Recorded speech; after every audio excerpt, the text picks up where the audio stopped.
The Idea Start podcast explores all things innovation, creativity, and entrepreneurship, co-created by Idea Start and the Center for the Advancement of Teaching and Learning. Join us to move your ideas to impact with the University of Manitoba community.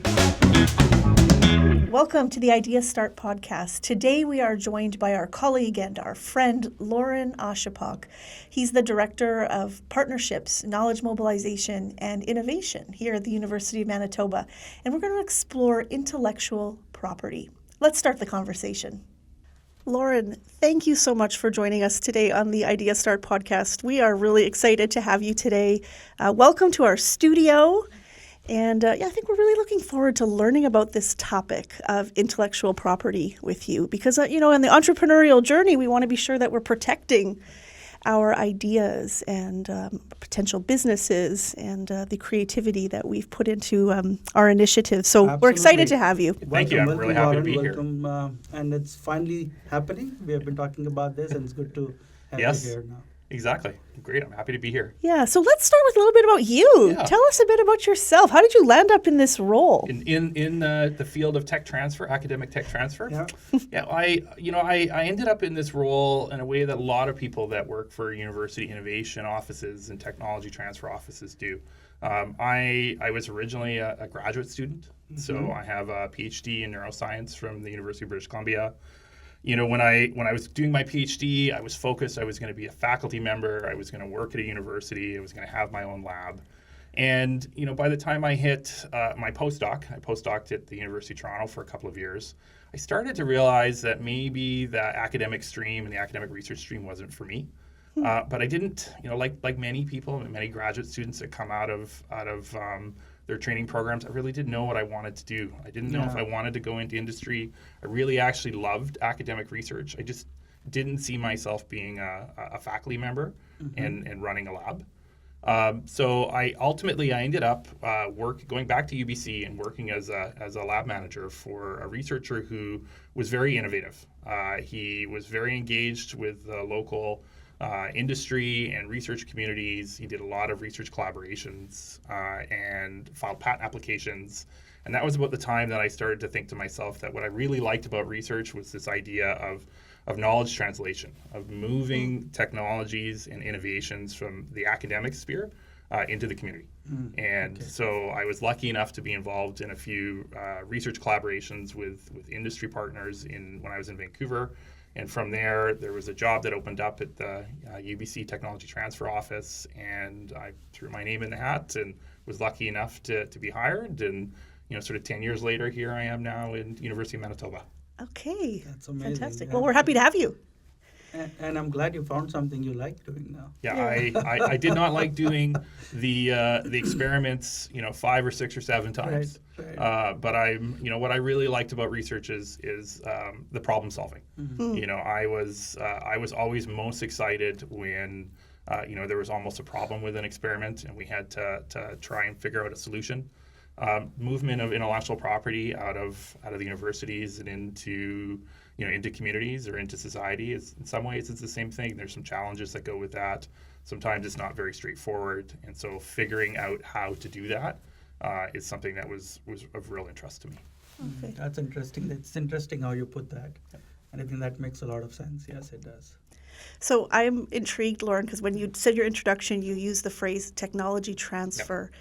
And now I want to ask you about, I think you might have the longest title in the university, right? We do. The Director of Partnerships, Knowledge Mobilization and Innovation. And innovation. Yeah. PKMI. Does it fit on your business card? It does, yeah. It's a joke that we have is that every few years, the mandate of the office expands, the name of the office expands. Yeah. Originally, we were known as the Technology Transfer Office. There's a lot of universities, that's the name of an office like ours.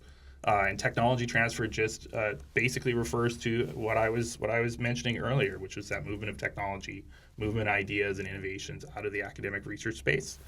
But as the universities have sort of continued to move forward, as things have changed, our focus has changed on not just licensing technologies into established companies, but our office is also focused on how can we support the researchers here, and that's faculty, staff, and students who are interested in becoming involved in their innovations after they leave the university, either through collaborating with a company or a research partner that might be able to take it on and move it from a really cool academic finding to a commercial product, or even an inventor who is interested in becoming an entrepreneur and taking that idea, taking the innovation or their research project out of the academic environment into the community and build a business around it. So that's why our name has gotten a lot longer, because we're involved in partnerships, forging those partnerships between industry and academia. But knowledge mobilization, I think, is the key. It's that movement of ideas out of the university and into the community. Yeah. No, that's great. So partnerships, right? That's the first P of the PKMI. Yes. And how does that work? I mean, how does your office actually forge these partnerships, and what does this mean to our researchers and our community? So the main focus that we have when it comes to partnerships is finding industry partners or finding companies that may have the interest and the resources to move a research idea or an invention into a commercial product. Because often the things that we do here at the university, while they're academically very important, from a commercial perspective, they're still very, very early. So there's a lot of money, there's a lot of research and development that still needs to go into moving a lot of ideas into something or developing them into something that could be a commercial product. And so that is a big part of what we do at the Partnerships Office, is that when somebody within the university, like I said, a faculty, staff, or student comes to us and they have a really cool innovation, something that they're interested in exploring, how we can leverage it and move it out of the university. We evaluate it. We look to see if it's something that the market is even interested in. And then a big component of it is the marketing side of it. We will go out and we will actively engage with investors, angel investors, with VCs, with established companies, with potential founders that are interested in building a company around the idea, to build, in essence, a partnership to move that technology forward. So it cannot be shooting in the dark. You have to, look at every case. Yeah. And then see what partnerships make sense, right? Yeah, exactly. The reality is that sometimes something that comes into the office is just a really good academic research finding. That doesn't diminish the value of it, but there may not be a commercial case for it. There may not be a market for it. And so that is one of the things that we look at is that, is there a need for what has come into the office to be able to move into the community. So do you have any examples that you can give us of how these partnerships have been done in the past? So for the most part, and by far the most common, is that when we are talking to a company about commercializing an idea or taking an idea out of the university, we're looking at doing what's called a license agreement. And a license really is, at its core, is just a series of terms and an agreement made between the researchers, the university, and a company that outlines how that company can use your idea. How they can develop it? What is their responsibilities? What are our responsibilities to moving this product to market? There's a number of terms that are very common. We can have a negotiation on whether or not we're going to license it to only a single company exclusively, or to multiple companies. It's a non-exclusive license. What is the requirement of the company to put R&D money in? Often license agreements have there's a conversation about whether or not the company is willing to continue to fund research that happens here on campus, support graduate students, support further development of that technology. Because like I said, often when they come into the office, they're very early stage and there's more things that need to be done. And then sometimes, but not all the time, there is a conversation about what happens if this is a commercial success and there's revenues that come into the company. Because the university and the office has a mandate that if there's something that's been invented here that is commercially successful, there's an obligation and there's an expectation that not only the university inventors, but the university might be able to share in the rewards that come from a successful commercialization. Right. But that's not always the case. License agreements come in all shapes and sizes. I see. Sometimes when we license a technology or we license something out of university research, there's not a financial case for it. Sometimes it's a social innovation. Sometimes it's something that is really important to a community or to a group of people where we're not going to sell it. We're not going to make money off of the technology. We're not going to make money off of this innovation. But it's still really important to have an agreement in place that ensures that the rights and obligations on both sides are still met. And so there might not be a dollar value to it, but it's just as important to have that conversation, have that agreement in place. That's so important, right? And if you are a social innovator, you must consider walking into PKMI and talking to Loren and their team because it's important. Even if there is no immediate commercial value, it's important to have that agreement and safeguard the intellectual property. Yeah, one of the things that we'd like to try and avoid is the chance that somebody takes your innovation and removes your name from it, changes it, and does something with it that you didn't anticipate Wow, and that you weren't interested in.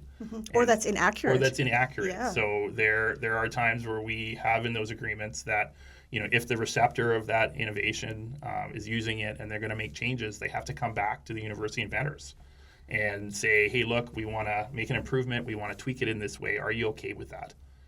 We don't want to have something that has our name on it, university's name, and those inventors' names on it, and it gets changed in a way that reduces its impact because it's almost like a game of telephone.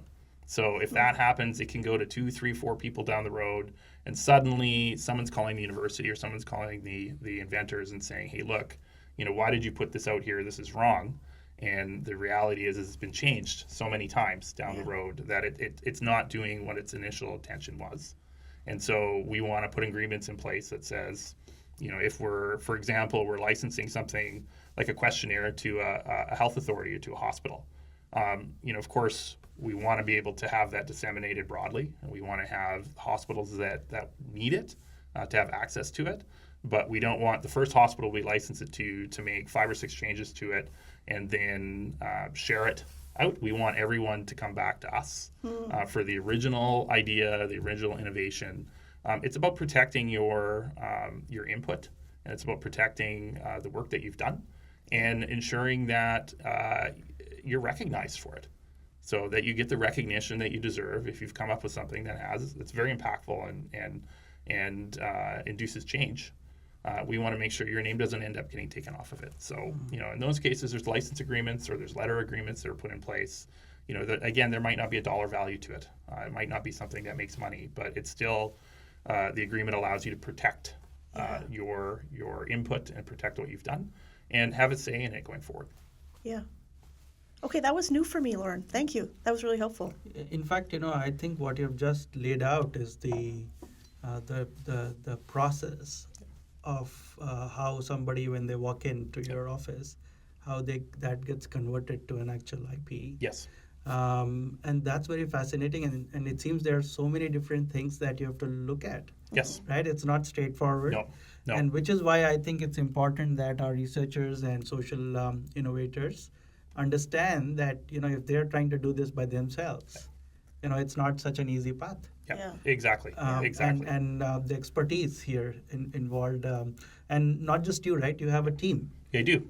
So can you tell us a bit about your team? And yeah, so I think we're about 7. I have about 7 staff members now. Pretty soon it'll be 9. Wow. We're in the process of hiring a couple people on our lab to market side. But yeah, we have a number of staff members in PKMI that have been in research before. So they have PhDs, they have been involved in research projects, they have worked so in the trenches of academic research, and so they understand the challenges that researchers have, both in developing and going through research projects, and then the challenges that have when you come up with an idea. What do you do? How do you ensure that when you're interested in moving it forward, interested in moving it out of the university, you do it the right way, and that you feel like your wants and your needs are respected. So we have 2 technology managers that work on the applied science side, and we have 2 technology managers that work on the life science side and the agricultural side. And so when somebody comes into the office and says, either I have an invention or even I have a question, I work in this particular field, what we do is we pair you with a technology manager who has the experience in that area to ensure that the conversation is as helpful as possible. There you go. And I've worked with the team, and as Ideas Start, we work very closely with PKMI. And I can tell you, folks, that the PKMI tech transfer officers are some of the best people you could meet on campus, and they, like Loren was saying, can really guide you step by step on how to convert your research into patent or an IP. Yeah. So that's very helpful. So Loren, with like quite a large team and lots of projects, I'm sure there's like various ways that you can measure the impact of your office. Like what are some of those ways? How do you know if you're on the right track with this? I think so. Yeah, that's numbers and impact and metrics are what makes the world go round. And there's our office plays a key role in the moving of technologies out of the university. So every year we do a deep dive on some of the metrics on how many faculty members, how many researchers have come in, how many new inventions or new ideas come into the office. So the numbers that I have for 2023, because we're always about a year behind on our metrics, is we had 55 unique inventions come into the office from all across the university. And for a university the size of University of Manitoba, that's quite good. Okay. So looking at some of the numbers of, say, the U of T's and the UBC's, we're really punching above our weight. We have a very innovative research community here. And, on average, I think we have between 35 and 55 inventions that come into our office every year. It keeps us busy. Really good. And from there, we'll review those inventions. We'll determine whether or not they need a patent application on to protect them. Sometimes you don't. Sometimes there's different types of IP protection, copyright. Sometimes it's a trademark. But we'll evaluate that technology. What we're looking for is it novel? Is there a market for it? How advanced is it? Is it something that is almost market ready, or is going to need $40 million to make it to market? And how novel is it? And if it is often if it's just a small change to something that's already out there, again, it's an interesting research project, but the industry and the market is not interested. But if it is a complete disruptor, so if it is if something that really changes the game and really moves the needle, that's an exciting project that we'd like to take on. It's great to know that we're punching above our weight. Normally, the perception is that we're lagging behind and we don't really come to know, and this is great. Thanks for sharing that. Yeah, I'll say that I've worked at 3 universities now. I've worked at UBC, I've worked at U of T, and now I'm here at University of Manitoba. And what I've learned during my time here is that the researchers at the University of Manitoba are every bit as innovative and every bit as skilled as anywhere else that I've been in Canada. Fantastic. Yeah, I love to hear that. Yeah. Okay, so Loren, for some of our audience members who are like a little bit new to this topic, I wonder if we could just kind of like go back to like the 30,000 foot view, because you've used like a lot of terms. Yes. Yeah. And like, if you could kind of walk us through like, okay, what is intellectual property? Like, and what are like the different categories, and like just some way for the newbies to think about this topic. For sure. It's very common for, when you have somebody say, the phrase intellectual property, that people will often think, well, it's something like a widget. It's a drug, or it's a device, or it's an object. And those things are intellectual property, but intellectual property is way more than that. Okay. So under sort of a legal definition or a common definition, intellectual property is defined as a creation of the mind. So it's not just an invention or a design. It is a unique piece of music. It's poetry. It is a unique design of some sort. All of those things are considered intellectual property. All of those things fall under intellectual property law. and laws are slightly different from country to country. But the take home is that no matter what your intellectual property is, there are different mechanisms that exist to protect it. And that's part of one of the jobs of the partnerships office, is when something comes in, is to say, what do we need to do in order to protect the inventor's rights when it comes to intellectual property. Okay. And so copyright, trademarks, patents, those are examples of how you protect. Exactly. Okay. Yeah. Those are all examples of different ways that different types of intellectual property can be protected. Okay, so that's how you protect. And Yes. so earlier when you used words about like licensing, for example, that's not about protecting anymore. That's now about like leveraging. Exactly. Okay. Exactly. Is there anything other than licensing in kind of that category? Is there other ways? Yeah, I mean, besides, I guess like commercialization. Yeah, So, exactly. okay. In terms of commercialization, there's you can license something, you can give it away freely. You can maintain your good point. your IP rights, and you can decide that this is this is something that you want to share with the world. There's no obligation to commercialize anything. At the university, if there's a new invention that comes out, there's no obligation for university researcher to say, I want to turn this into a commercial product. The partnerships office doesn't review every single research program and then goes to the researcher or goes to the student and says, hey, look, I think you have something of commercial value.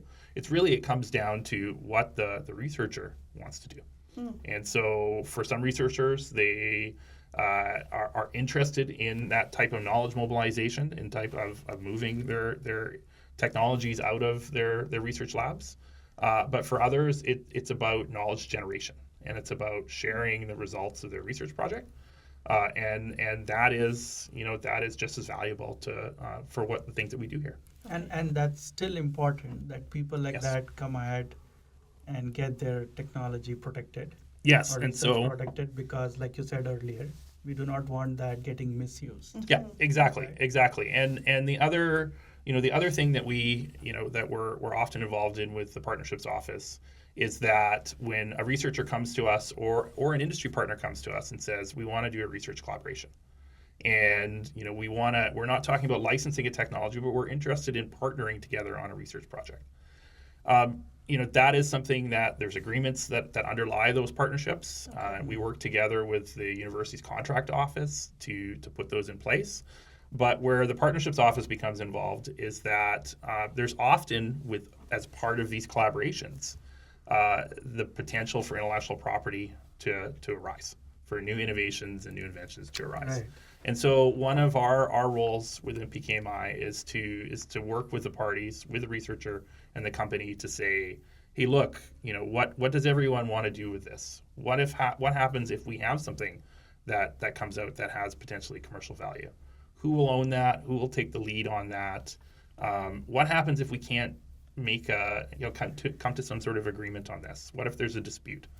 Because the way I look at collaborations is that it's very, I see all the time that there's real excitement. It's really excited to be able to do a great project, to be able to work with an industry partner.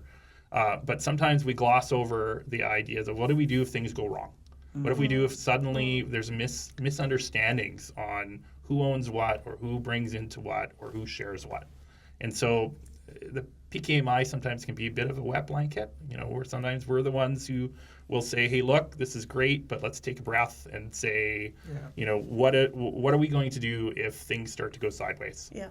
Because at the end of the day, the best research collaboration is one where at the end of it, everybody that was involved thought it was a great experience and wants to do it again. Yeah. Right. So if there's a collaboration where it gets to the end and you never want to work with the other person again because of these misunderstandings, it's a failure. Okay. So that pause at the beginning to make sure we Yeah. we get it right and we're all on the same page. Yeah, that I makes use good the sense. term rights and responsibilities. Everybody that's part of a partnership that's working on a collaboration should understand both what their rights and their responsibilities are under it.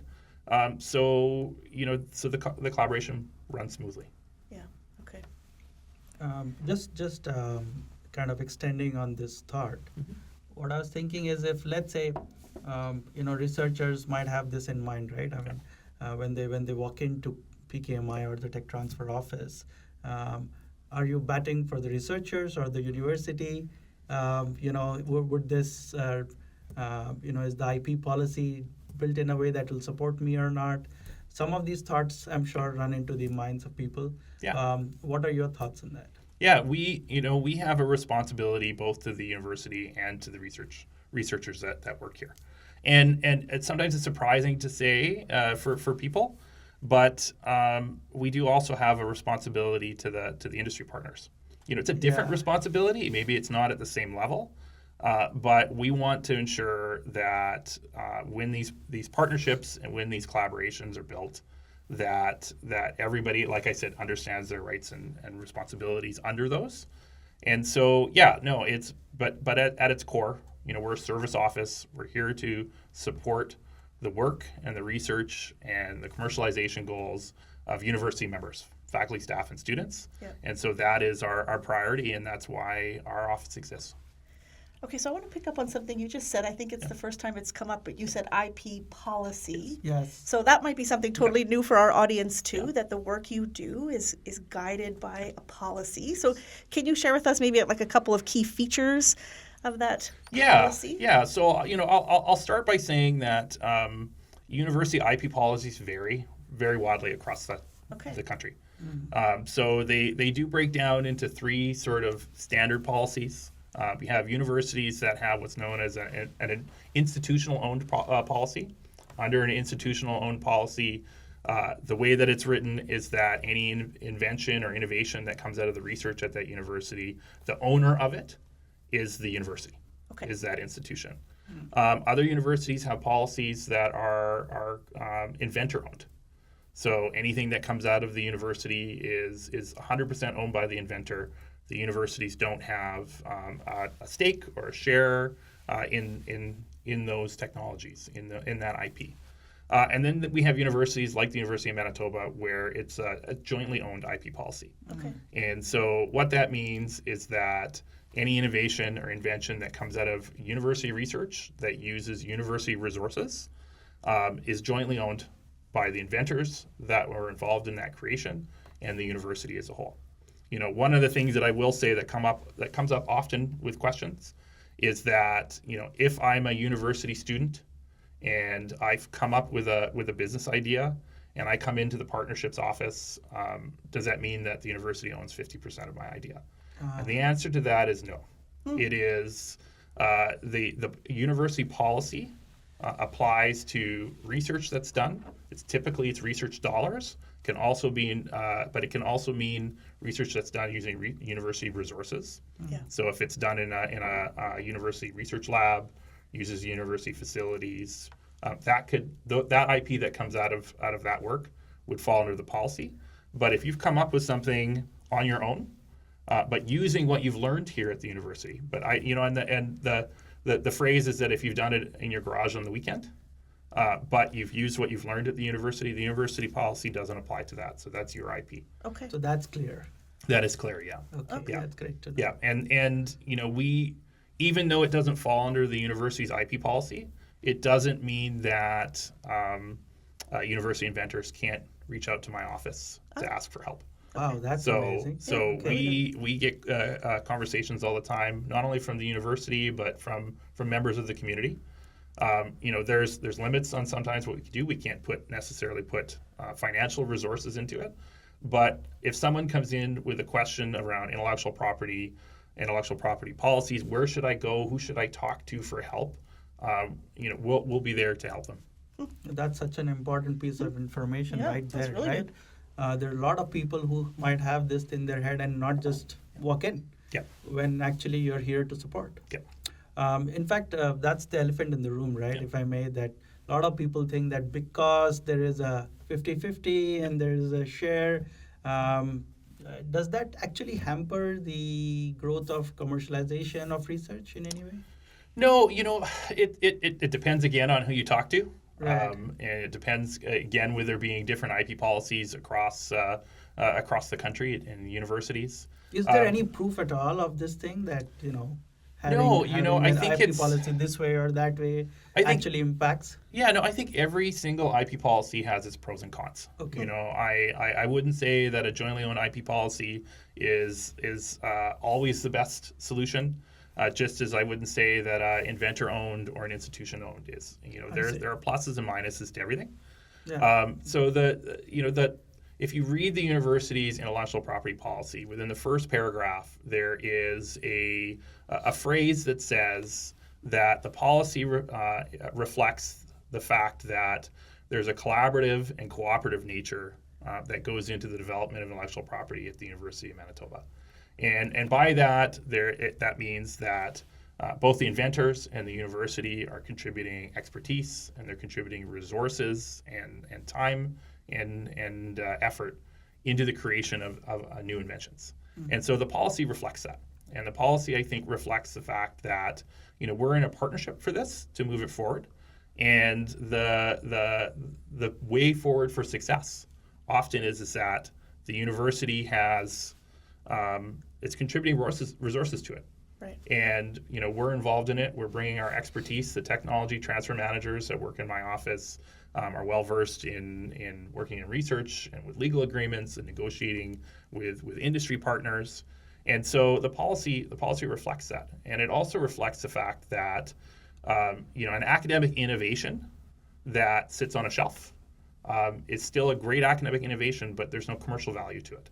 And so the policy is incentivizing commercialization and moving technologies out, and allowing researchers and inventors to lean on our expertise, and often lean on our funding. So one of the things that the university provides is if there is IP protection that's needed, if there's patents that need to be filed or copyright applications that need to be filed, the university's contribution under the policy is that we pay those early patent costs. Oh, I see. And if we go and we try and commercialize an invention and we're not successful, we can't find a receptor, either a startup or an established company, the university doesn't go back to the inventors and say, hey, look, now you owe us 50% of the patent costs, whatever those may be. The university says that's our contribution to this. And There you so, go. you know, So if that's that, one side that you normally don't look at, right? Yeah. yeah, exactly. So, you know, and the policy does allow, because it's a jointly owned IP policy, for researchers to say, I don't want the university to be involved in commercialization. They can do this independently of the resources and the expertise that's available on campus. It doesn't change the resulting 50-50 revenue sharing policy. If they are successful down the road in commercializing, there's still that 50% share that comes back to the university. But when they commercialize independently, they don't have the same way. They can't come back to the university down the road and say, you know, I've spent $25,000 on patent costs. Can you cover half of them? Yeah. So, you know, there are times where it makes a lot of sense for an innovation to be commercialized independently by the inventors. Some of the inventors that come into the office have had companies before. They know intellectual property. They know the commercialization route, and you know, they're not reliant on what the university can provide. But if you're a student, if you've never done this before, if you're concerned that, you know, you're be negotiating with a company from a position of weakness and you don't know what is a fair term to take and what's not, that's where the university comes in. So, you know, we want to ensure that the rights of the inventors are respected, and if there is some commercial success and if there's revenues, that they can share in that reward. Yeah. And that's why you're taking the 50%, right? In many ways. Yes. You're putting the cost up front without even knowing whether, you know, it will yield any results or not.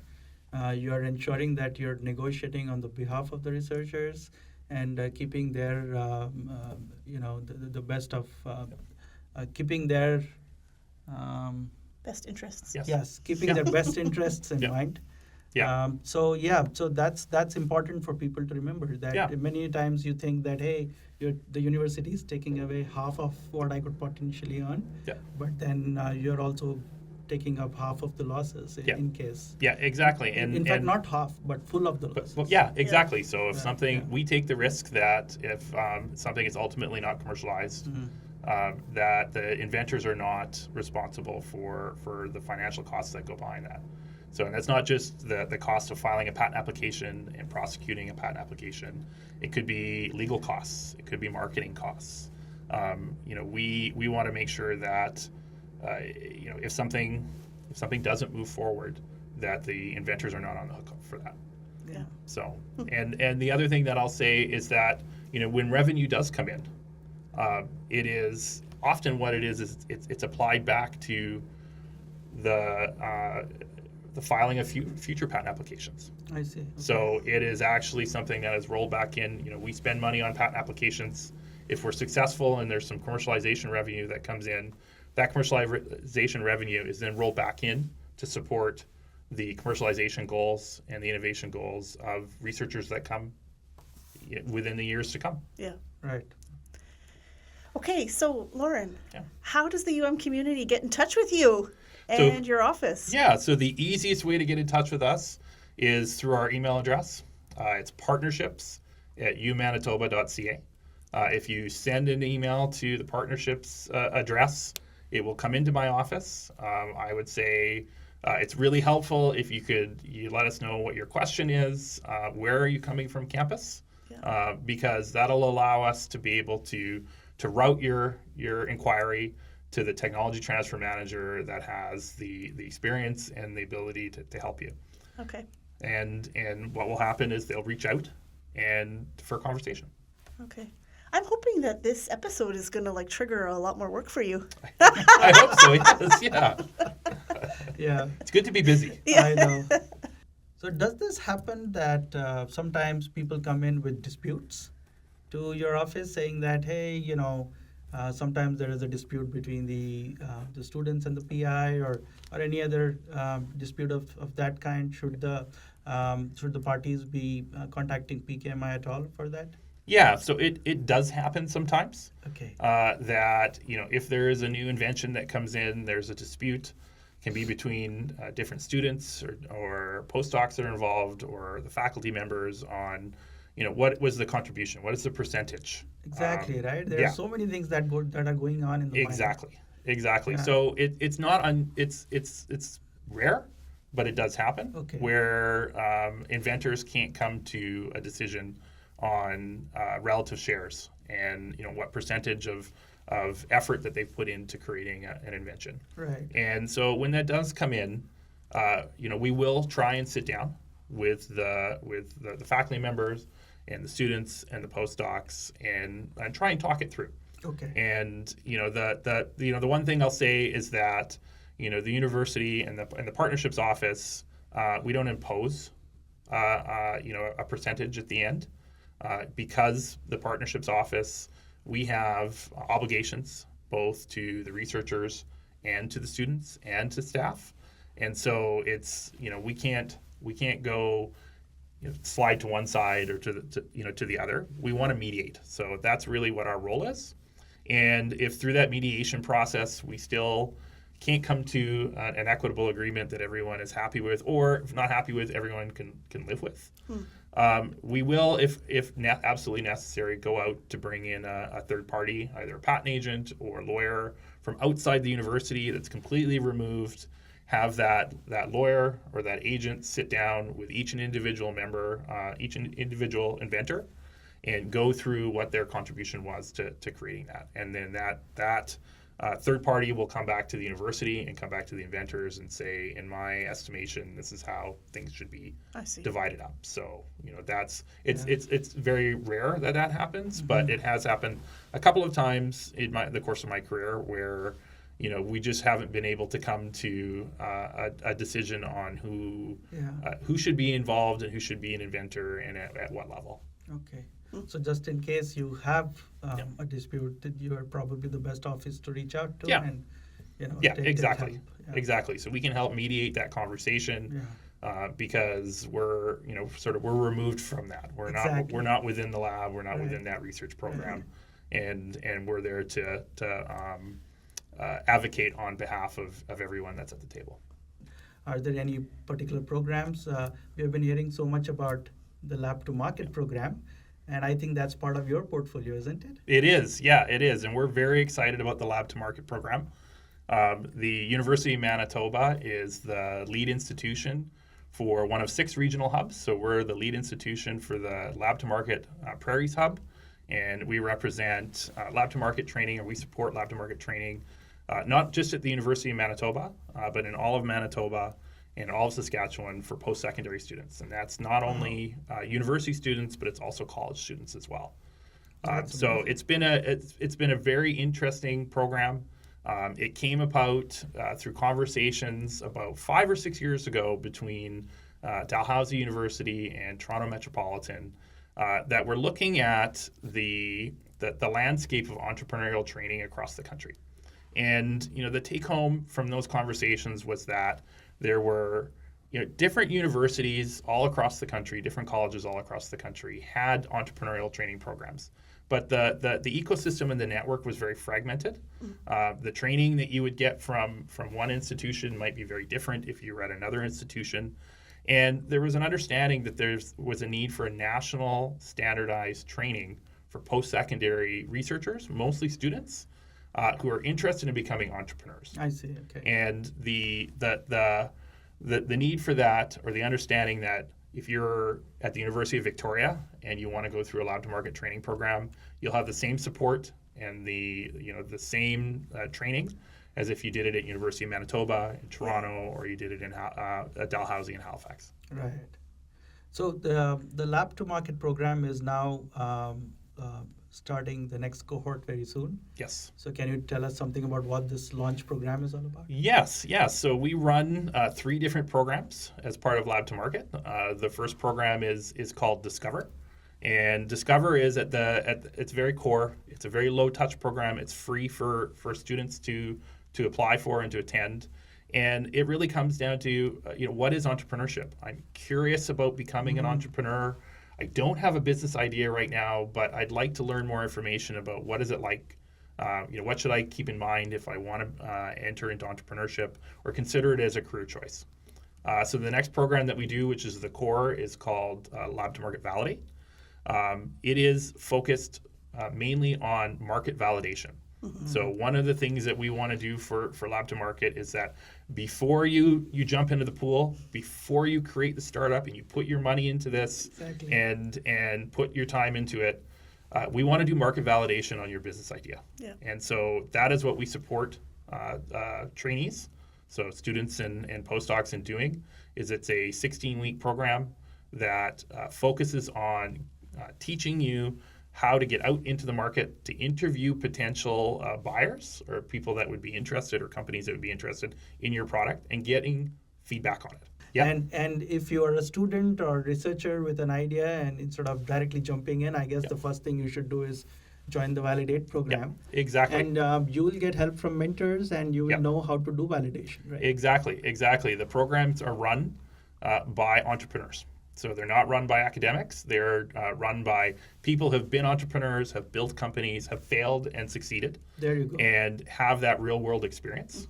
Yeah. And the goal is at the end of that Validate program, you want to be able to decide whether or not this is a really good business idea, or again, it's a really good academic project, right, and whether or not you want to move forward on it. We probably have, I think nationally, about a third of the people that go through Validate will get to the end of the program and say, I don't have a business idea. And to those trainees, to those participants, we always say that that's not a failure. No, it's absolutely not a failure. Absolutely.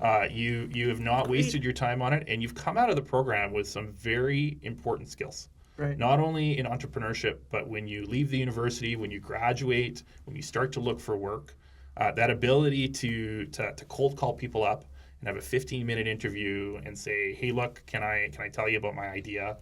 To create a pitch deck. We're very good at universities in making academic presentations. Right. But an academic presentation is not the same thing as if you're pitching to someone in the community or to an investor. Investors, yes. So we teach those skills on how to do a very short, very focused deck. And networking, all of these skills, whether or not you come out to the end of the Validate program and decide that you want to continue in entrepreneurship, or you're going to go back into the lab, or you're going to go work for a company, whether you come back to entrepreneurship in 6 months or in 5 years or in 10 years, those skills never go out of style, and they're still valuable to your career. Okay. But the launch program is designed for young entrepreneurs who have done some early stage market validation, like we do in Validate, have decided that they are still interested in pursuing a startup. And the launch program is a much more tailored training.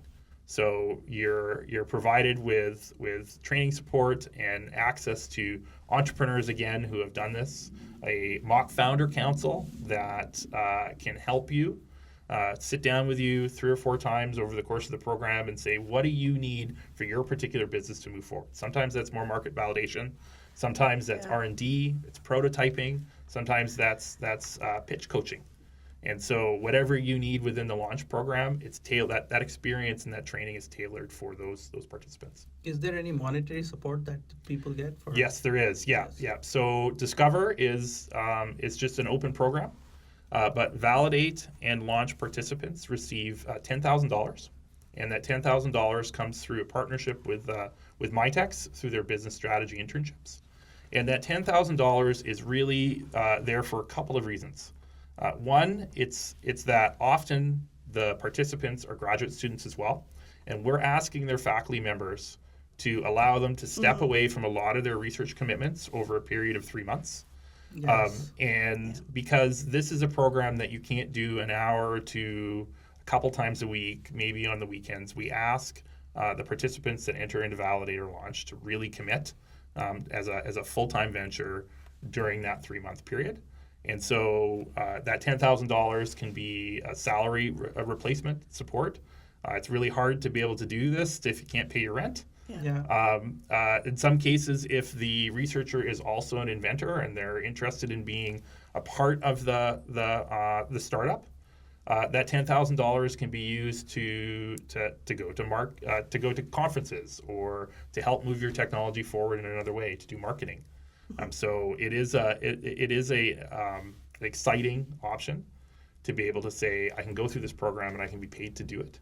Because again, we really, that's the one thing we ask our participants, is that if you do this, that you commit to the entire program. And is there a limit to how many people you take? So we do 20, a maximum of 20 students for Validate, and there are 10 teams that come into Launch. So for the Launch program, there can be more than one student that's involved in the company, but there's only one $10,000 payment that goes per team. And do you have to be a graduate of the Validate program to be? No, you don't. No. Okay. So it's very helpful because Validate takes you through an intensive period of market validation, but you don't absolutely have to. You can apply to the Launch program, and what we look at in applications are, have you done that market validation? Do you have statistics? Do you have, do you have things to back it up that your venture and your idea has commercial potential? And so as long as that has happened and that you're able to articulate that to the review committee, you can apply for a Launch program. So you don't have to graduate out of Validate to qualify for Launch? No, you don't. One of the real take-homes for Lab to Market is that it's not about us collecting entrepreneurs and locking them into our training programs. That's not what Lab to Market is about. It's really about providing an opportunity. And for some people, the opportunity exists for them to go through all 3 levels of Lab to Market. For others, it might make sense just to do one and then to explore different training programs, different supports that are available, not only here at the University of Manitoba, but within the wider ecosystem. That's great. At the end of the day, whether you're going through a program here on campus or you're going through a program in North Forge or somewhere else in Canada, we all share the same goal, is we want to help you move forward. And one last thing on Lab to Market is that, is this, as the name suggests, it's Lab to Market. So is this meant only for the sciences faculties? That's my question too. Yeah, there's some flexibility, but the definition is that the idea or the innovation has to be research based. So it has to be something that comes out of university research or college research.